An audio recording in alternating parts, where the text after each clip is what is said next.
this woman is a married woman.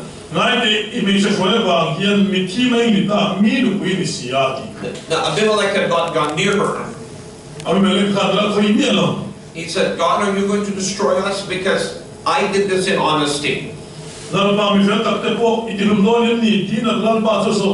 said, she's my sister. She said, he's my brother.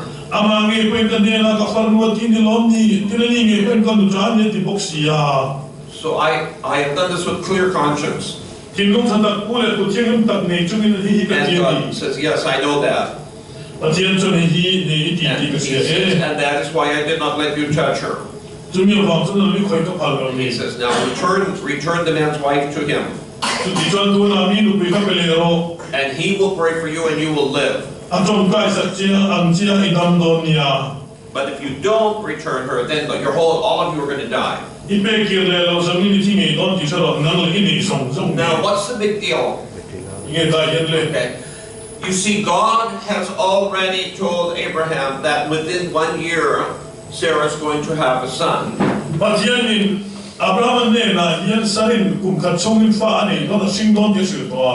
So there must, and that this will be his son, Abraham's son. So there must be no confusion over who is the father of this kid that Sarah is going to have. So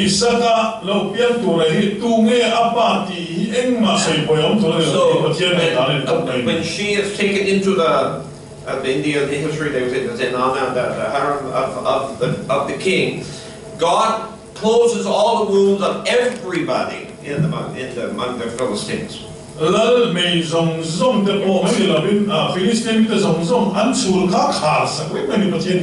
So early the next morning, Abimelech goes to his officials and he tells them all what happened. And they're all afraid.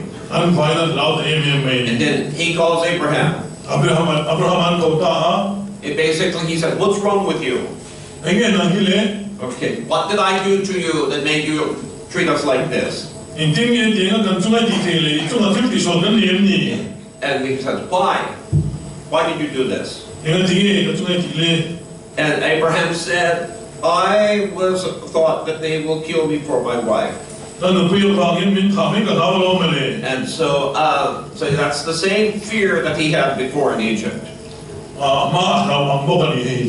And so he says, so then Abimelech gives Abraham a whole lot of animals as an offering to him.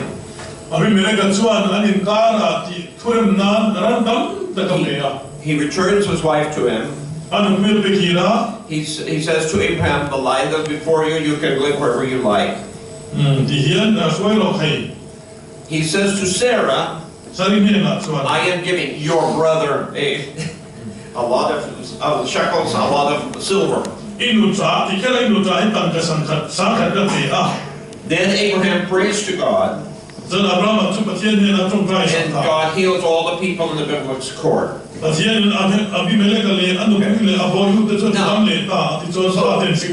our lesson from this? Abraham has made a mistake. He's a man of faith, but he has acted in fear. And this is the second time he has done this. And so it's showing you that Abraham, although he is the father of faith, he's not perfect. He has faults. And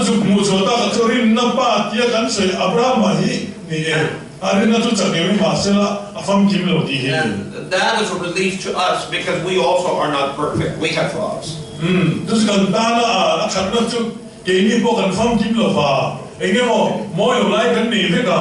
And yet, because Abraham is following the one true God, God protects Abraham in spite of the mistakes that he makes. And Abraham gets blamed for this in the scripture even. And yet Abraham gets protected because of the future cause that God is moving forward.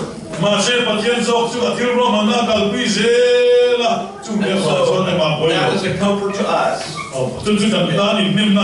Because sometimes we make mistakes. But because if we are following God, if our life is pursuing God, then God still protects us and still works through us.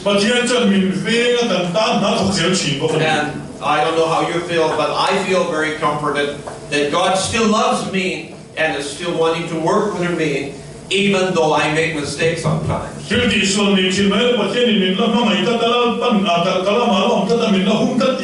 And God has a purpose in my life. God has a purpose in your life.